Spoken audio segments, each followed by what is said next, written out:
It's the GAA Social on BBC Sounds, and I'm just thinking about that little clip in the Hangover film where the three boys are in the car. We're back. We are back. We are back. And Oisin McConville, like, are we happy or are we absolutely depressed at the minute? We're absolutely buzzing, aren't we? It's great to see, actually, you've obviously, your New Year's resolution is you're going to be on time as well. Yes, well, 20 minutes early. Well, look. That just shows you the importance of the guest as well. Well, it does, because this guest... You were 20 minutes late last time we did them. Was I? Yeah. I was probably late as well. Okay, well, it does reflect the last, year, 2 years nearly, but certainly over the last few months of our guest. We'll get to him in a minute. But we are back for another year of the GAA Social. And there's going to be a couple of differences. One, we have the podcast as normal in a way. We're going to have Sunday nights after all the games. Oisin is rolling the eyes. Then we're going to have our Tuesday night for our Wednesday morning travel. And that's going to be our more in-depth interview with the person. And that's pretty much, if you're familiar with the podcast, you'll know that. We're also going to put the podcast on YouTube. So the full video, you've asked for it. I don't know why you've asked for it, but you have. And we have finally listened. So, and it is a really good point, because a lot of people would like to watch it as opposed to listening to it. So we're going to do that. It's going to be on the BBC YouTube page, and that's going to be a pattern moving forward.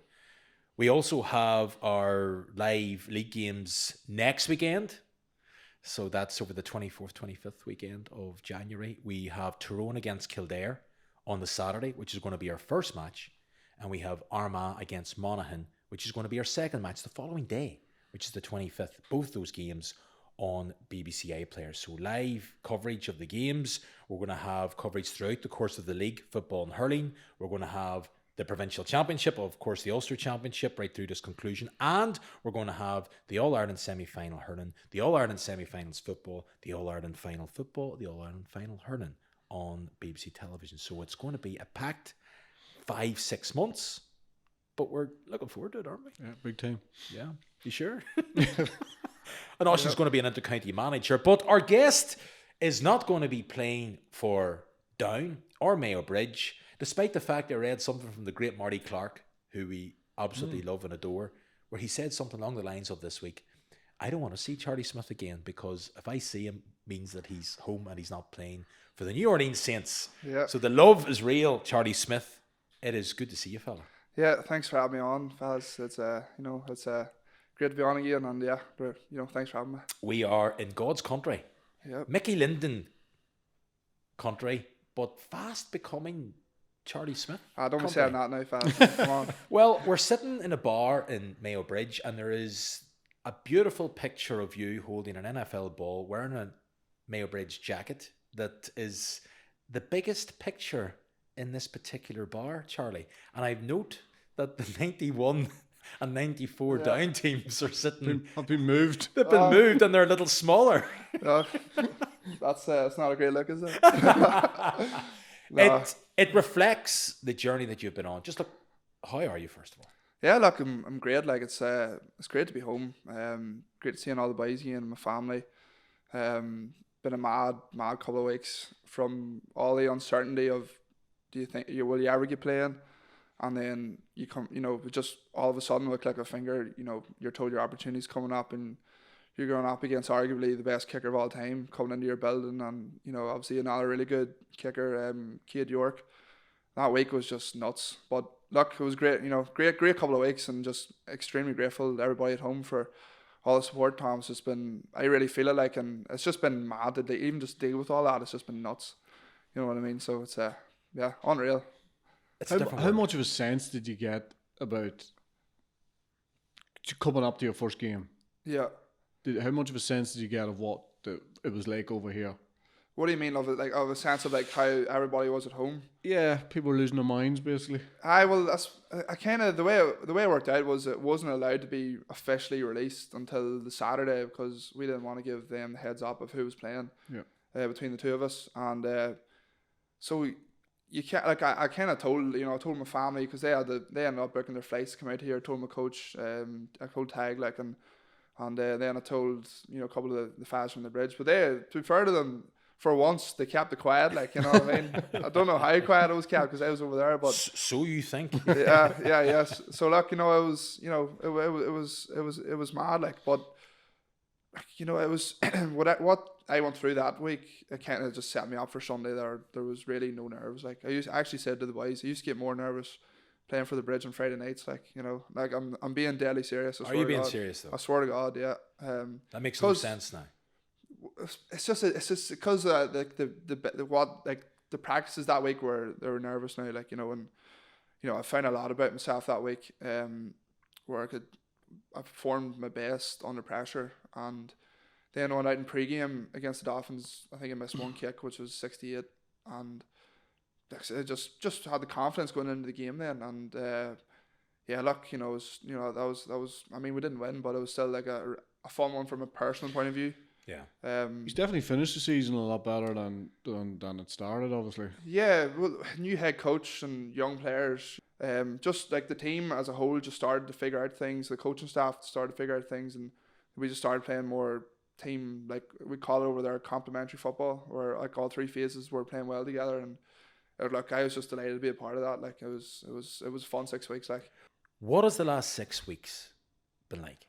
Yeah, it's just been nuts. Like as you said, Hans, so I went and got coaching in Dallas. The purpose of that was just to get technically better. There was a couple of things that I talked about with the front office and with my coach, the Saints coach, that we wanted to get better on, and we thought Blake had sort of figured out what was going on. And this is the kicker who was there before. Yeah, you. so he was the kicker this past 2.5 seasons, who I sat under for 1.5 years. And then we thought he figured it out, like, because in practice and training camp he missed one kick the whole of camp, so you're never going to take somebody's job if they're not missing, like. Yeah. And then even in practice during the weeks, he wasn't missing, and I was sitting thinking, like, am I ever going to be playing here? And then a couple of the misses in the games, and not that you're sitting like wishing on the sidelines, like it's just whatever happens, you just go with it. You don't act with emotion, but then after the Atlanta game, you kind of knew something was coming up. Like you kind of, there was a different feel about it. And then just I suppose then you get told that there's a competition this week, and as I said there at the start, like Justin Tucker and Cade York going up against those two guys. So for people that are not familiar, I'm just conscious that a lot of people are mad into the GAA, and as much as the NFL. It's funny, the first podcast is not a former GAA. Yeah, it's funny, but former GAA player Charlie Smyth. Yeah. But what happened was they get rid of kicker one. Yeah. And they have used an understudy. Yeah. And they bring in a couple of guys to try out. Yeah. Which is like a phenomenal concept in a way. And one of the guys they bring in is pretty much the best kicker of all time. That's a fair point. He was the fella who I spent like my teenage years YouTubing to, like, how can I kick like him, and so when did you find out? You're the understudy, you're thinking, okay, opportunity, this might be my chance. Hey, Charlie, we're bringing in these couple of guys to basically have a test with you. Yeah. And one of them is? Justin Tucker. As again, who's, probably before last year was the best kicker of all time, like without question. So were you devastated when they bring in Justin Tucker instead of just saying, Charlie, you're the man? This was my honest reaction was, I know I've got a stronger leg than him, and I just smile. I swear to God, you might think that's not true. That's because, like, what way are you gonna take it? Are you gonna say, oh, look, sure, here, look, there's me? Or are you gonna say, look, I'm gonna fight back here? And I'm not to say that they were trying to, make it his. It was just they were bringing him in, and I think it was more they were trying to see how I would cope in that environment.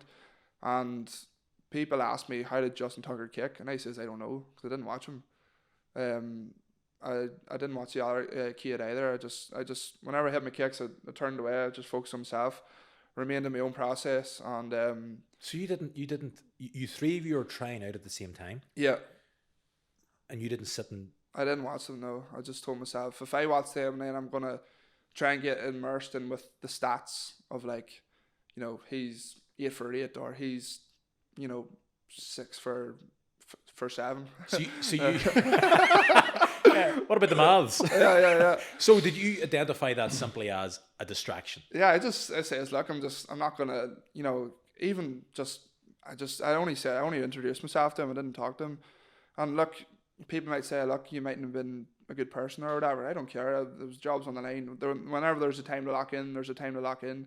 And I says, look, I'm not gonna, you know, talk to anybody here. I'm just gonna do my own thing. This is too important. I knew that workout was important. And then after that, then they signed Cade, and then me and Cade went at it again on Thursday. And that was like the practice that decided, like, you know, who was going to be in. And I went 5, so we did like 5 for 5, and then he went 4 for 5. And then there was like a field goal at the end. We both had the same field goals. Whereas a 46-yarder left hash, and it was like everybody was surrounding you, like everybody was like, you know, going at you or whatever. But like there was that day I was never going to miss. It was just one of those days where even in the warm up, everything felt really good, and I never felt as centered, but like locked in my life, and I knew the stakes were high. Yeah. And that's where I say is like I found out a lot about myself. Where that practice was probably the most important practice you'll ever have. Look, maybe there'll be more down the line or whatever, but that practice I knew this is going to decide who plays, and I made all my kicks that day, so it was a good day. I think most people would agree you're one of the nicest guys we've ever interviewed, and you're very affable in the way you come across. And I know Thomas was talking to you earlier about the interviews that you had to do after and what your response is and how well you speak and all those sort of things. But I think one thing that people probably don't see is the steel. Yeah. Do you know what I mean? And I think to be at that level, you have to have an edge. Yeah, that's a great point, actually, because probably before I left here, I probably didn't have that. And it was really those months where I think I was leading up to the combine, you know, back in the end of 23 or early 24, where you found out a lot about yourself, and a lot of, you know, great coaching with Tag, and Tag just, like, I will give him a lot of credit for that. That's probably his biggest strength, is building you up, you know. And yeah, look, those months where you're just like, because for, you know, me sitting at home, you know, 3 years ago watching it on the sofa, thinking, damn, guys must be feeling some pressure, like, you know. And then you get in that arena and you just grow with every step you take, and you just trust yourself, and you just remain in your controllable thoughts. And I suppose probably there's an element of that too, because you practice really one skill. I mean, the kickoffs are kind of really important now too. But in terms of, like, you know, the field goals is what's going to keep you your job, and you're practicing it all the time. So it's, you know, 3 steps back to the left.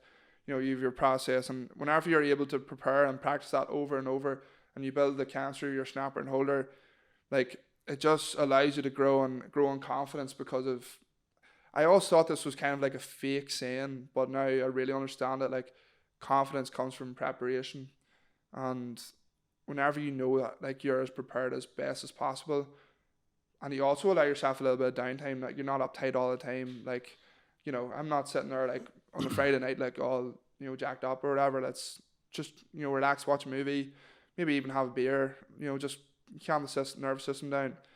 And then yeah, you just grow with that, and I think that was a big thing for me, is the confidence from preparation. How does your body cope with the repetition? Because kicking is tough. It is, and last year I came home and, like, I wasn't fit to kick for 3 months after the season.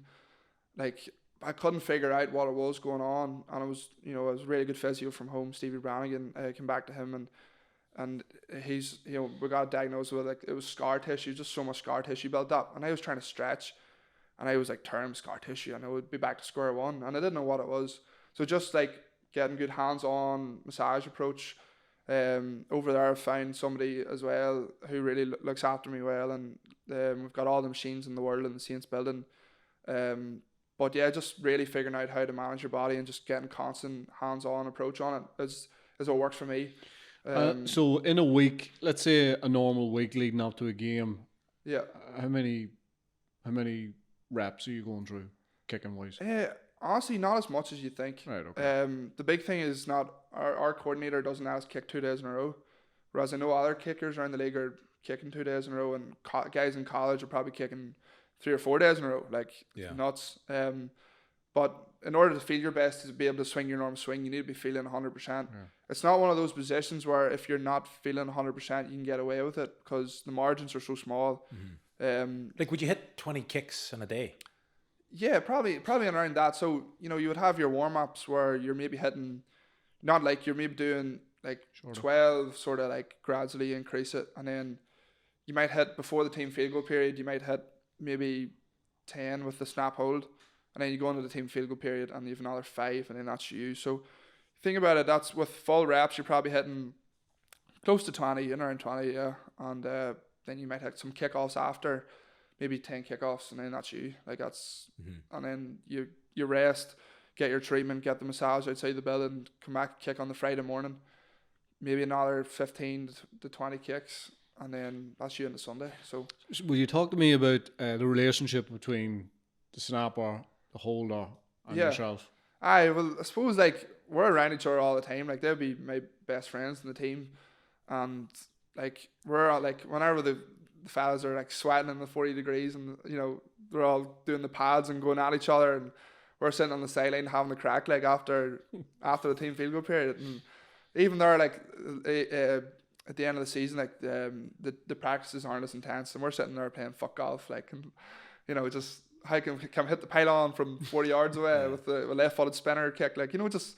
Do they like you? Do they like the special teams? The rest of the players, do they? Do They kind of know. Like I think, like in the early part of the year, training camp OTAs, they maybe don't like us as much. Okay. But then they get into the season and realize how important we are, because we're points. Jason Bell says special teams for special players. Yeah. Well, look, there you Yeah, go. yeah. So it's funny how it works now. I'd say they do get a little bit aggy at us now in the early part of the year, but then they know like that's the job. Like See, 10 years ago, 15 years ago in the NFL, I used to hear anecdotally that like kickers didn't even have to attend team meetings and all that sort of thing. Yeah. Now, obviously, I'd say that's obviously changed now. Yeah. But that they were just like this person I hear who there's- arrived on match day and kicked them. Yeah, I hear there's a couple of guys, maybe older guys, who've got what's the word I'm looking for? They know their place is secure. Yeah. Yeah. I heard one of the I'll not say who or whatever, but like he doesn't go to the team meetings and he just turns up to his practice on his team field goal, doesn't do any gym, and just shows up to games then, and just it's one of the best kickers in the league, like so If you can do it then and it works, Yeah. then you Suppose can. whatever works for you. even in the meetings though, like the special teams meetings, which is the only meetings we have to go to, it's more so about the coverage units than anything. What's Yeah. coverage units? So like the coverage, so Make kick sure off. he doesn't get hit. yeah, kickoff, punt, punt block return, which is whenever we're receiving the punt, and then whenever like the kickoff return is whenever we're receiving the kickoff. So there are like the main 4 phases, and then like the field goal stuff only really lasts maybe like it might take about 3 or 4 minutes of your team meetings or your special teams meetings a week. Right. So I'm sitting there most of the time just watching clips of kickers hit the field goals or whatever, and then whenever he talks about the kickoff, which is the only thing I need to be wary of, then I'll watch it or whatever. But we're really not involved that much at all. Like, Yeah. um, Can I bring you back to the Miami game where yeah, 100% kicking success, and then you hit the kickoff to yeah, the left hand side? So, like, I'm always conscious here that people are listening to this that won't have a clue about NFL. yeah. But just talk me through that, because that is a single digit percentage chance of Oh, success. the onside. The onside Yeah, kick. yeah. You have to try and hit them just over the line that they can get it, give enough time for your boys to crash in, and hopefully they Yeah. reclaim the ball. Your first game to even attempt that it feels from the outside looking in madness. Yeah, but I'll keep it simpler than that. Like it's just like it was a swing that was like a chip out to the cornerback, like you know what I mean, where you're just swinging to the left, and a bit of confidence. I don't know what it was, but Well, the team needed it at that Yeah. stage. I remember watching it thinking, this is completely what he should do, as just somebody watching it. yeah. But but this is first time ever kicking. It would make no sense to put him under that pressure, because the likely outcome is they'll get possession and it didn't quite work out, and they've a bit more. So that's where like maybe there's not as much pressure on you then. Right, you know what okay. I'm saying? So it's interesting the way you're looking at it, Charlie. Yeah. Like you sat down a year ago in front of us, and Oisín tapped into it 10 minutes into this chat. Yeah. You've changed as a person. Your interviews and your press conferences, you come across brilliantly. The fella I think that you are, and as much as we can say that. But you mentioned the word Oisín about steel. There is something just, it seems a wee bit different from you. It's almost like we're speaking to two different people. I don't mean that in a bad way. No, you're good. You're good. Like, just Charlie, fun guy, great fun, great crack, great sense of himself, great sense of community, great awareness of who you are, and then this athlete. Like kickers being athletes. well, not the other fella that doesn't bother turning up. He just turns up on match day. But I think, like, for me, the whole takeaway with everything you've said there is when, for want of a better phrase, you're the sub kicker, but they say, no, we're going to bring in a couple of other guys because we're not quite sure. We're not quite sure if you're the guy. And then they have a tryout with 3 guys. You're one of them, the best kicker ever. And once you hit your kicks, you turn away. You don't even look at it. It's like almost like soccer and penalties. Yeah. They're still looking at the other penalty taker. Yeah. I just think for you to have the steel and the confidence and, no, I know what I'm doing here. I'm just putting away any distraction. Have you changed? I don't know. I think it might have been like gradual over the while. But do you use the word soda? As in not bread? Yeah. No, I don't, but I do. Like, I think I was in Liverpool with one of the good friends, she and Anna, last year, and my cousin Paddy was there as well. And like, it was after one night that we were out, like, and the next day I was a little hungover or whatever, and I went in to get some food, and they goes, "Do you have any sodas?" And I was like, "Oh no." In Liverpool. Say that. As soon as they come out of your mouth. Yeah, as Shane just looked at me and he says, "Never say that again." Have you used the word ketchup? Yeah, you have to over there, Okay. But at home, what about awesome? I cringe at myself now. It's kind of it's been a part of my vocab over there. I'm trying not to take it home. Vocab or vocabulary? What's the difference? you just put it down to vocab. I've never heard that in this part of the world they don't say vocab. Yeah, I don't know. He's changed. Nah, I don't say that. Yeah, I do, yeah. The one thing I'll say is that the accent hasn't changed because the boys still can't understand me. Like, so that's the most frustrating part. But I swear to God. Really? Yeah, that's. Is it the speed? I don't know what I think it is, but even just like when you're trying to have like a joke with one of the fellas, like, and like they're slagging, they might be slagging you, and I'll come back with something Irish, like just some Irish, and then they're like, "What?" And they're like, "Oh." So then you just like you get stuck in the mode of like, just being like nearly not having to go with somebody, you know what I mean? Because it's like it's pointless, you know what I mean? So, but I have got the specialists like the snapper and punter. I have got them onto some Irish slang, like Irish wit. A bit of bah and la is a big thing, What is it? Like at the end of the sentence, you're like bah. Do you know what Yes. I mean? Bah or la. So I got the boys onto that now, So I lack like as in like. Yeah. You know what I mean? Like, yeah. You know what I mean? Lack. Our bah is like bye, Yeah. So that's the got them onto that now. My God, this is an education here today, fella. I can tell you. Yeah. Identity. You're a Gaelic footballer. You're from Mayorbridge, County Down. You're a qualified teacher. Irish language, I know, is important to you. And you go to the other end of the world and you get a profile. And people know you. And all of a sudden, questions are being asked. You're this guy from Mayorbridge, which is north of the border. And lots of people struggle with identity in this part of the world. That's the politest way I can say it. Yeah, no, look, it's all good. But there was a question where a reporter asked about the sporting success of people in, as he phrased it, Northern Ireland. Yeah.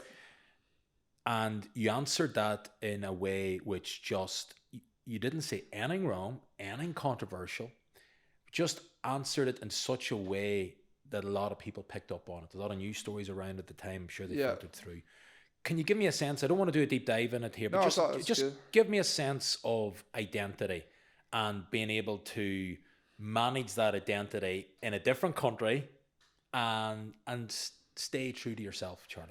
Yeah, look, I just, for me, like, you know, growing up in Mayo Bridge, Gaelic footballer, you know, Irish culture, you know, it's a way where, like, I feel Irish. I sing around the vein before every game, even when I was the boys used to slag me, actually. Like, you know, like, I feel Irish, and I just didn't want to get. I just try to make sure that people know me as Irish, and I don't want to be categorized as something else. And there's nothing wrong with that, right? There's nothing wrong with being called, you know, whatever. But just for me, in terms of, if you ask me where I'm from, I say Ireland. What's your nationality, or what's your I'll say I'm Irish. And like, it's just, you don't want to get sucked into the other categories. And I'm trying not to be controversial or whatever, but that's just the way I feel. So whenever it's trying to demonstrate your Irishness in an inoffensive way. Yeah. I'm picking that up from you. Yeah, it's trying not to like upset anybody, because I know it's a touchy subject, especially in our part of the world. Maybe not so these days as much, but still, it's still important to me that I'm known as Irish. And like, you know, on the back of my helmet I have a tricolour. You know, like, to me that says all you should know. Is if he has a tricolour on the back of his helmet, if he has standing there before games with an Irish flag, then I would like to be called Irish. You know what I'm saying? So it's not, honestly, it's not that deep, like, but it's just a little thing. It's just like, just the small details that, you know, get them right, like, you know what I mean? I'm trying to say that in a way where it's not going to cause any offense to anybody, but it's just the way I feel, and I'm not going to change for that. You know what I'm saying? So I feel like you know, even just getting on to like the Saints people about it and say, look, could we correct this on our website? You know, my agent reached out to one of the biggest journalists in America and said he changed his tweet to Ireland native. You know, so it's just little things like that. I'm just trying to like be known as what I feel, and you know, that might sound like woke or whatever, but it's not. It's just, I'm Irish. You know, that's the way it is. So that's the way I feel. It's such a tricky territory, particularly this part of the world. I'd imagine you go across the Atlantic and people going, "Oh yeah, sure, that's good." There's a totally different way of looking upon it. Yeah. But it is treacherous ground, Oisín, isn't it here? But you come across great, Charlie, but I think I do think though, yeah, you know, you absolutely come across brilliantly, and you answered the question brilliantly. But I do think it's just sometimes for me, this is what it feels like when you live in this part of the world, is that it's almost like a stick to beat somebody with. Yeah. Like Roy McIlroy is the one that springs to mind, and it's been constant, and I think he's more or less made his feelings clear at this stage. So that's done, move on. That's my own personal opinion on it. Yeah. And I think, as I say, the way you've handled it, but it can be treacherous. And again, I'm pretty sure in America they're not thinking. I think it's more just they don't know in America. You know what I mean? Yeah, and they're probably not thinking twice about it. They're probably just going, whatever. They see Mayo Bridge and they see, you know, whatever. Like, and it's just what the part of the world it is to see the border, and it's like, you know, it's not that big a deal, but it is in a way. You know what I mean? It's like, I just want to be known as. I'm sure, Oisín, I've heard you talking about it before too. It's, you know, like I do the same as you. I remember hearing a clip from you a couple of years ago, writing your address, and it's Ireland. Like, you know, it's not UK. Maybe that's just me being whatever. But I think there's an innocence in that though, and it's simplified, because it's not something I ever thought about until somebody comes back at you and says, "Well, actually, you know what?" But like, I do think we get our knickers in a twist a wee bit over. Yeah, maybe we do. But it can be hard. Not us. I think people because they want to create a story out of that. Do you know what I mean? Look, people will. Like, there'll be people listening to this quite intently. I mean, we're sitting at the minute. I don't know if you've picked up on this here, but the Commonwealth Games flag has been a story this week, and that's been a controversial story. You have people like Ciara McGeehan, I think, always comes across so brilliantly. Yeah, she's able brilliant. to straddle that identity piece here. That no matter, for want of a better phrase, what side of the fence you come from, you can kind of support that girl, but you have a good sense of who she is. And similarly, I would say Carl Frampton. as well Yeah. was able to do very similar. But most athletes probably Kind of just most athletes kind of like to stay away from it, and it's completely understandable. Like, yeah. I feel like I try to, but also it's like There comes a point. there comes. It's not even that there comes a point. It's just like I read, Northern Irish kicker, but I don't feel Northern Irish. You know what I'm saying? So it's kind of like, you know what I mean? But yeah, It's not really. Yeah, it's not that. It's big not a really deal. No, but it's not really something you should have to straddle. You talk about straddling. It's Yeah. not really something you should have to straddle. Yeah. But look, that's. I could just imagine somebody from America looking at this going, yeah, okay, my preference is that it be referred to as Irish as opposed to Northern Irish. Yeah. Yeah, sure. go with Okay. Yeah, and Go with that. that's the way it is. Okay. Yeah. Whereas here it's but here, it's just so tricky, and I feel a lot of sympathy for athletes. I feel like we all are, like a lot of us in the Gaelic football community, we all kind of feel the same way, so it's just maybe that helps clear it up for other people too. Yeah, I'm not sure, but I think bringing clarity and the lovely way in which you deliver it is a great thing. And sometimes in life, I guess, as athletes, you nearly do have to just say it, even though you don't want to address it. You don't want to say it. You don't want to. I don't want to get people like, oh, he's a so and so or whatever. It's like I just, just trying to be clear and put it to bed and move. Move along. Yeah. You're going back for the Super Bowl in San Francisco this year. Yep. You're doing a bit of work at it, and then you're coming back for another few weeks, and then it's another week or so, but then it's off for another season. Just how do you find living in America? Was there ever a low point? The low, like, it kind of comes in like dribs and drabs. Like, it's like, you might go like 20 for 20 one day and you think, playing time's coming next week, and that's just the way the mind works. And then Monday you might have a bad day and you're thinking, is this chance ever gonna come? And I feel like the key thing that has helped me just stick at it is just knowing that I really want this, and then just sticking to the process and eliminating emotion with it. And that can be tricky sometimes. And over there this year, actually, I've got a girlfriend over there now, and she's been great. Like, how's that working for you? It's going well, but yeah, it's you clicked into Newry there, Stu. It's going well, boy. It's going well. It's going well, but yeah. So like, it's that's helped. Like, just in the evening time. Last year it was lonely. Whereas you've got somebody to come home and whatever. And have you ever been lonely? Genuinely enough, have you ever been lonely? I would say last year during the practice squad season, when there was no like NFL games to watch, where you're just on a Tuesday, Wednesday evening, you're like, what am I doing here? Because it's probably harder to find friends over there outside the building.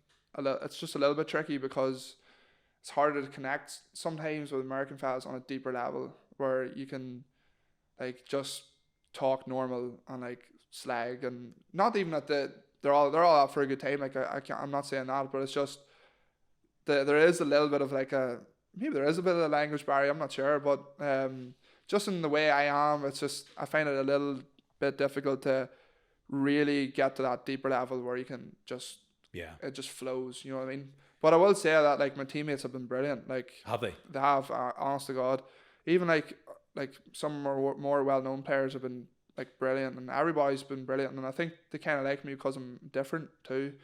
And yeah, like I feel like I showed up to work this past 18 months and kept my head down, didn't ask any questions, and just went at it, and just I was just thankful to get my chance in. It comes across when the head coach is given the game ball to 2 or 3 of you guys afterwards. Yeah. And whenever he presents the game ball to Charlie Smyth, like you're being buried by people. And you can genuinely, if you didn't know anything about you or the sport or your teammates, the affection and the warmth, it shines through. You know, there's no doubt about that, even for someone like ourselves from the outside. Yeah, it was mad. Like, sure, I ended up getting 3 of them in 6 games. It was nuts. I couldn't believe it. Like, I was like, even after the Tennessee game, I had 2 long ones, but I missed a shorter one that game, and I was just thinking, what, like, this is nuts. This is normal, like, But look, the boys been brilliant. Like, and even just watching back the clips of after the game winner against Carolina, and then the boys, like, just Charlie, you know, whatever. Yeah. That's like, those are moments I think, I don't think like, right now I'm in a reflective mode. I don't think it's hit me yet, but I feel like maybe in 15 years down the line, I'm going to look back at that clip and say, look, those were good times, like, you know. And I don't feel like I'm at a stage where I'm in a reflective mode yet. I don't know why it is. Maybe it's too soon after the season. Maybe it's because I said to you earlier on that I wasn't thrilled with like how it ended. It's the first thing you said when you came in here. It's like, Charlie, great to see you. We're chatting away, and he's like, look, I'm not happy how the season finished. Yeah. That did surprise me a bit. I know it was, but maybe it's me like trying not to let everybody who's been unbelievably nice to me let that get to my head, because you come home and like everybody, like it's unbelievable. Like, honest to God, it's mental. Like I couldn't have I don't think I've read a bad comment from an Irish person online. Maybe it's the odd one, but I'd say 99% of it has been positive. And then you come home and everybody's just like they nearly like see you as somebody different now, and it's like I want you to get at me the way you used to, like, you know, I want to be slagged. I still want to be, you know, part of and the boys, like, you know, the Bridge fellas that's, you know, they're great, like, for that, but it's, people at home are just like bigging you up now, and like I really appreciate that, but I'm trying not to let that think, look, I've made it now. I haven't. Is there a danger in that? People saying great things about you. Yeah, we're asking in podcasts. I mean, look, you've been asked to do loads of interviews since you come back. Yeah. Like, we really appreciate that you've sat down here in front of us. Yeah. Like, this is the first interview I think you've done since you come back. Actually, no, it's not, which is lovely, because St. Coleman's Newry. Oh, that's right. Yeah. The school. Yeah.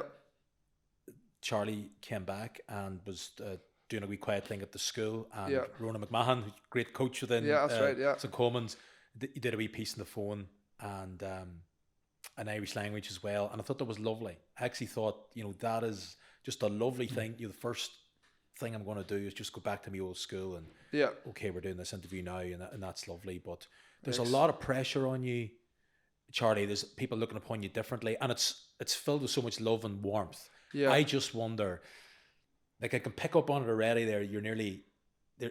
There's a danger in it. It can soften you. Yeah, it's even that, and then it's like, even there the other day, I was going into Newry Leisure Centre, and I was actually a bit anxious, like, going in, you know what I mean? Because just people kind of like look at you now, you know, and people were coming up to me in the gym, and I was like, this is different, like, you know what I mean? Yeah. I haven't dealt with that before, because over there, people don't really know you like that. Yeah. But then going back to what you're saying, it is, and I don't feel like people at home really understand the standards of, like, if I want to keep my job, if I want to be an NFL kicker for as long as my right leg allows me to be, which is hopefully a long time, there's a standard where you need to be, you know, 85 to 90%, or you need to be really, really good in moments.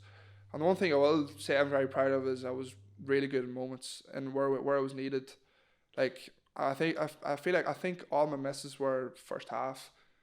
So, like, I didn't miss a kick in the fourth quarter, second half. You know, whenever it was needed, that's whenever I produced my best. And I showed I can bounce back after a miss. But, you know, there's a standard where it's, you know, I think I went 12 for 16, you know, officially on the stats, and that's not going to cut it long term. But then again, that's a short bite size. Yeah. And I look at what I was asked to kick. I think 11 of them were over 45 yards, which is, you know, you're like, give me a 24-yarder, you know. But then again, I love showing off my leg, I suppose. And we had a lot of long ones. Like, I think we had 5 over 55, which is a lot. You know, like, some guys, one of the best kickers in the league at the minute, his career long's 56, and he's been playing for 14 years. So, like, it shows that they have the confidence to go out and hit the long ones. But, you know, it's like but then there's a standard, like, just go out and make the kick, whatever distance it is. And, you know, I had the miss against Atlanta, which kind of stung a little bit. I know it was a 56-yarder, but, you know, that's where, you know, I've just got things I want to work on. And I will go back to, I went to Dallas during the season, and it was like week 9 of the season. Made quite big adjustments with my walk-off steps and so on. Just, you're like, Oshin, you're a free taker. Like, you don't mess with your routine, you know. Like, I'm sure you'll agree with me there. Yeah, definitely. Yeah. And I made like quite a big adjustment. And then we had the Carolina game the bye week, and I went away for the bye week. Come back the Atlanta week, kick once or twice with a snap hold for the first time since making the adjustments. And then the next week it's the Miami job or the Miami game's up for grabs, and you're like, Was there you know, was there any thoughts of, listen, I'll just go back to, yeah, I'll revisit the there changes. was, but I didn't. You know, the Saints were very good to let me go and do that, and that's where I thought the playing time wasn't going to come, especially the fact that they were letting me do that.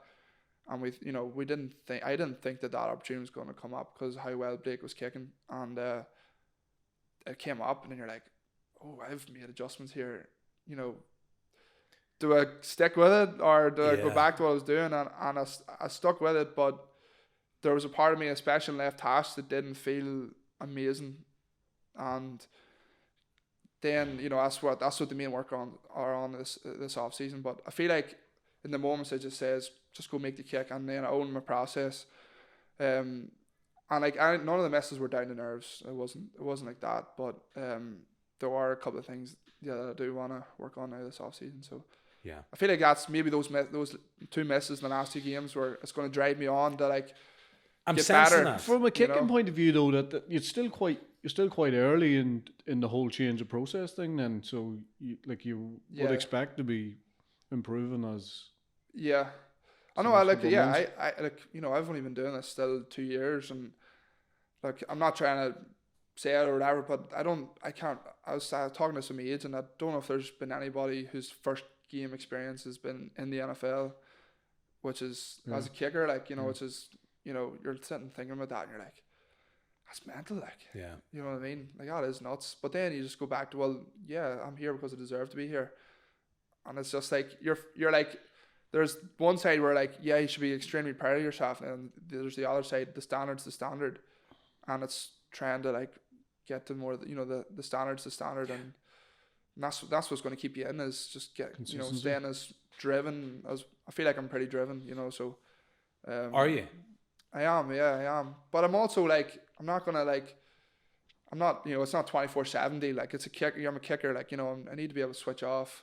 It's important that you look after upstairs. You know what I'm saying? So and yeah, you've got your downtime, plenty of golf this off season too. You know, I still only kick probably twice a week. You know, so what are you gonna do those other days? You know, I'll hit the gym. You know, I'll play golf. I'll chill out. I'll not restrict myself in too many ways, but there's also a really big window to get better. So that's what the plan is, you know.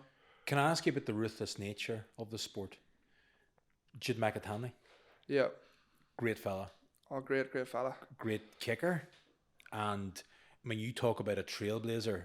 Yeah. I mean, he feels like the absolute unique trailblazer because when he ended up in Serbia, going to Australia, it was nearly, it was before leader kicking has now provided a pathway for this. I was in Dublin on the 29th of December, and we were doing some filming. There was 100 Gaelic footballers there. Tom O'Callaghan from Galway was down him yesterday. Was down at it, and a lot of really good Gaelic footballers at it, and like, this is now a thing. Like, this is absolutely a thing. You're not going to be the last person from a Gaelic football background sitting in front of us, which is wonderful. The opportunity. Forget about the NFL, actually. College.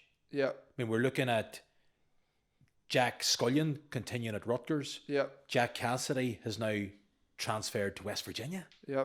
We have Lorcan Quinn, Alabama, who's gone to Alabama, which is the biggest of the lot. Yeah, and then Paddy McAteer's going to Indiana, who are competing for the national championship. I think it's this week. That's right. And we also have Adam McCann Gibbs, who's from going, Glen, who's going to North Carolina, play under Bill Belichick. It's mental. Those are just lads from the north. It's unbelievable. But like, what a brilliant opportunity. And even if the NFL doesn't work out, hey, go to college, get your degree. Think of the time they're going to have no skills as well. I'm nearly jealous of some of them. But the serious point, when we watched Jude McAtaney, and I would know Jude, and like, it's been wonderful to see him do so well. We spent a bit of time out in the States as well with Jude, and, you know, way before that happened, and the weekend after that, he gets called up for the first time Yeah. and knocked it out of the park, and then all of a sudden misses 2 pats, is reduced to the practice squad, which you kind of thought if the decision was made to go to the practice squad, they would leave him there. Yeah. And then effectively they sack him. Now, that was hard for me just as a human being to watch. It's hard for me as well, like, because What he endured online. I mean, I was Brutal. copied into stuff. Like, I wouldn't even want to mention the level Oh, of... I deleted Twitter over what the level of abuse that he was getting. Really? I did, yeah. It was nuts. It wasn't nice, like, because then you put yourself in his shoes. So are you off Twitter now? Is that you? No, looking back on it now, Okay. like, but at the time I did. Took a like, break. You know, I try to get off it, but that's the thing. It's from working out how to manage social media. Like, Yeah. so you have so much free time. You know, you want sometimes course, just want to yeah. scroll, like, you know what I mean. So did you watch that game? We were on the plane back from, I can't remember who it was. I think it might have been Chicago, and we had a delayed flight, so I actually got watching most of that game. I saw earlier on, it was like, you know, you look at the stats sometimes and saw it was maybe 1 for 2 in extra points or whatever it was, and then the Giants kept going for 2 to try and make up for that instead of like just kick the extra point, go up 20-0. Yeah.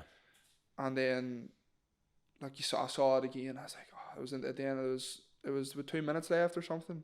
And I hate to bring it up or whatever, but you know, I just saw it and I was like, oh, it's tough because they needed the field goal to win. Then That's right. and I was sitting there thinking, please do not get in range. Like, you know, and then obviously Denver ended up winning, and that wasn't just in him. Like, their team, they were up by 20 points in the fourth quarter, I think, or something mad, like. And their defense, who've got unbelievable talent in their defense. I felt that he was nearly a scapegoat of the entire match, everything. Organization. Well, the organization at that stage. Yeah. They've got rid of their head coach since then. Yeah. It was just a free fall, and let's just pin it in this guy. Yeah, that's the way it felt. Yeah, I mean, like, Jude will be the first person to tell you that, you know, he expects to make those. You know, just like, you know, anytime you take the field, you expect to make your kicks, but. It was tough. Like, and the New York media, I'd say, is probably the Northeast. Like, they're a little sharper up there, you know. Okay. So, I thought the way Jude handled was that unbelievable. post-match interview was incredible. I completely agree with you. I mean, I looked at him and listened to that there, and like when you watch what's happened after the Giants, the replacement got sacked. Yeah, For not actually kicking the kick and then pulling out of it once the snap happened. Yeah. And it was a real after that, the reflection of that whole process that maybe faltered before Jude actually got the chance to kick the ball. Yeah. And the way he did not throw anybody under the bus. That was incredible. That was great. That was. I thought that said more about him than anything else. He has a steel about him, and I think he just dealt with that in the most incredible way, and he's still a good kicker, and we hope that another opportunity goes by. Yeah, and even there, also, like, the Ravens had a big miss there a couple of weeks ago as well. Yes, To say it was either the kick decided whether Steelers or Ravens go to the playoffs, and he missed it, and I was sitting there like, oh God, I love that fella. But yeah, like, that's the highs are high. You know, the Carolina game winner, that's a high. Like, you know, you can that's the highs. The highs are high and the lows are low. You know, I missed that kick against Carolina, and, you know, maybe I'm not sitting here right now. You know what I'm saying? That's just the way, the nature of the sport. Yeah. You probably would have got another chance to go and redeem yourself, but actually, no, that was a big game because that was just before I got the contract. Yeah. So going into that game, I was like, well, it's either going to be Cade for the next 3 games, or they're going to re-sign, or they're going to sign me onto the active roster then, and was delighted with that then, you know. The contract, I'm not going to ask you the details of the contract. It's online, like, you know. It is, that's grand. Just I was conscious the last time we had you, we did ask about it. But it's the thing that everybody says, like, what does that mean? Does he get paid? Does he? Yeah. So just, I'm actually looking forward to talking about that, actually. Right. Well, can you talk to me around that, just from the outside looking in? And as much, I don't want to say as much as you're comfortable talking about, because I'm not. You just said it. Because the one thing I'd say about the contracts are, I hate to bring it down, right, but I've had 2 of these contracts before. I signed a 3-year contract in March of 2024. Okay. That contract lasted 7 months. I didn't see any of those 2.9 million or whatever, because you have to be on the active roster to get that money. Okay. So I wasn't on the active roster, so I got cut to the practice squad. You know, then the practice squad is like a 1 year deal where you're on the practice squad, and then you're a free agent after the season. And then the Saints chose to re-sign me for another 2 years in January of last year now. 2 year deal, didn't make the active roster, so I don't see any of that money again. So these contracts, there's nothing guaranteed. Like those rookie contracts, there's no money guaranteed in them. Now I'm not like I'm sitting like saying like, you know, per me or whatever, like practice squad money is great. It's great, right? It's unreal. And that's online. That's around $250,000. It was. I think it was like, if I was on the practice squad all year, it would have been like 235,000. So, Yeah. and then you would see about half of that again. So like, you know, you get taxed pretty decent over there. Like everywhere. And then you get activated from the practice squad to the game day, and then you get the minimum sort of like the minimum sort of active roster check, which is basically the contract I signed after the Panthers game. Was the same money for the whole 6 weeks, which is really good money. It's, you know, it's really good, but it's not even to get into the figures or whatever, but it's there's no guarantees with any of it. So it's really good money in the moment. It's really good money But if you're paying every week. But that could be gone. It could be gone. The Saints could cut me tomorrow, and it might cost them. I don't know what way the cap space works, but they don't owe me any money. So the contract, wherever it is, if it's $2 million over 2 years, you only earn that if you're playing in all of the regular season games. Okay. Throughout that year. The only reason why I knew about guaranteed was, if you remember, in Jerry Maguire, when he got the deal right at the end, it said 11 million guaranteed for. I don't know who Jerry Maguire is. That's a nice ringtone you've got there, Oisin. I kept looking at you because I thought that was your phone. No, it's not mine. It's your dog cracking, like, you know. Yeah. Yeah. So Jerry Maguire. Did you ever watch Jerry Maguire? I don't know who that is. I knew by your face you didn't have a clue what. Yeah, I'm sorry. It's a film, but you need to watch it. Yeah. Tom Cruise is in it. Right. Okay. And Rennie Zellweger.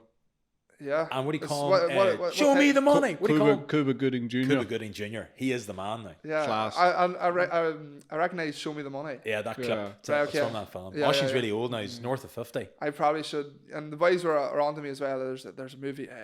Some Scott. He was like hit a 65-yarder and smokes a cigarette during the kick. Do you know what I'm talking about? Oh, what's it called? Don't have a clue. Oh no, I can't remember the name of it. Well, I'll not spend too much time thinking about each other now. But I'm not good with movies at all, so fair play. The money thing is just, I don't want to deep dive in it, but you're making a few quid because that's important too. It's your job, and that's we are not used to saying that in the Gaelic football context. This is your job. I know that's what's so unique about it, and that's why I might have talked about this before as well. But it's probably way more difficult being a county footballer than it is in terms of like a commitment aspect, in terms of don't get me wrong, like I'm away from a family or whatever, but like in terms of free time, I've got a lot of free time. Like every evening I'm free, whereas, you know, if I'm playing for Down, you know, how many nights a week, I'm not sure what it is now, but I think this year it's not too bad. And I could be wrong, but I don't know how many nights you have your boys out. I'd say there's a good chance you're wrong. Yeah. I think Down are 8 nights a week. Wicklow 8 nights a week. Wicklow were at 9. Just ask Mark Jackson. Yeah, I will do. I'll text him after this one. No, look, it's not say the commitment levels are insane. Like it's. Are you happy, Charlie? I am. Yeah, I am. But think about that question. It's such an easy question to ask. Are you happy? No, I am.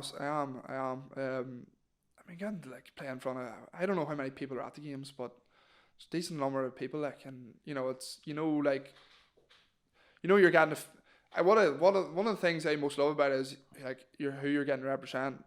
And I take it in my notes before every game. I'm getting to represent Mayo Bridge first of all, and then underneath that I'll write I'm getting to represent the people of Down and sort of the Newry area, and then Ireland. And then I also have.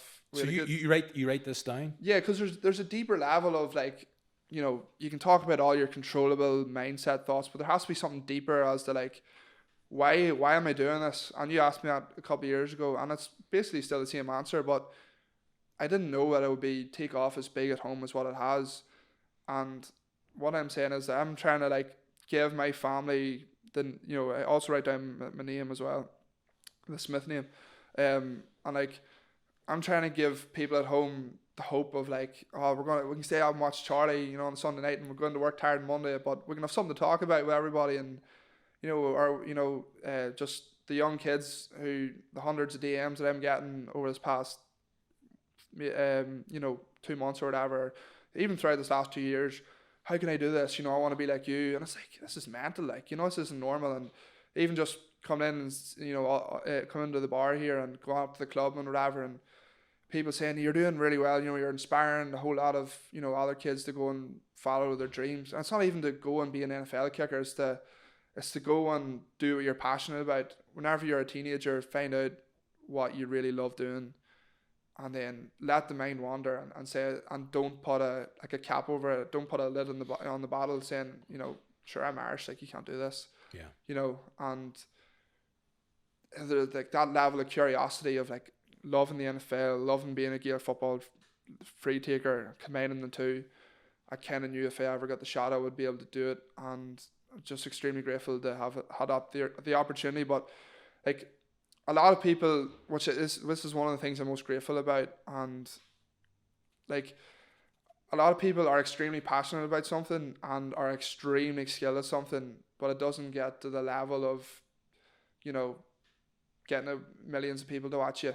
Yeah. Like you could be the best, whatever, musician, singer, whatever, other sports, you want to do, best cross country runner, I don't know, you could be the best at that, but it mightn't get the recognition, so that's what I'm really grateful about, is how much support I've gotten doing this, because there's so many, as I said, there's so many people that are so skilled at other things that might necessarily get the recognition for it, Yeah, you're feeling the love.